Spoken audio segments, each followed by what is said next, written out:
Good evening. Thank you for joining us. Difficult questions are being asked tonight about the future of BC's money-losing ferry system. Yesterday, the government proposed a mix of increased subsidies and a host of possible service cuts. But today, the NDP opposition says the solution is to fund ferries like we fund our roads, with all BC taxpayers on the hook for more. Kylie Stanton has our top story. Vehicles pull in just in time to load.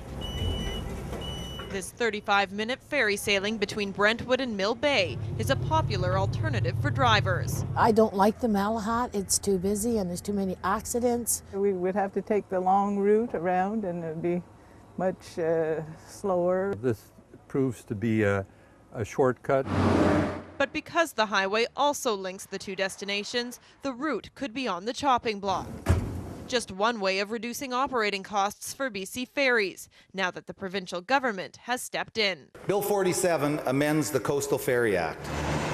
Despite a $79.5 million increase to the subsidy over 4 years, a savings of $45 million must be found in that time. And that means some coastal communities will have to make concessions. But the opposition has another plan. We have to make sure that BC Ferries is returned as an integral part of our transportation network. And it's got to be part of the highway system. Lumber 9, thank you. That would mean shifting the system from the current user pay model to one where BC taxpayers foot the bill, above and beyond what's already being paid out annually. Right now, the provincial taxpayers put in $150 million. They run about a $700 million operation per year. If Mr. Coons thinks he can reduce fares from where they're at today, the taxpayers of this province will be on the hook for a considerable amount more money.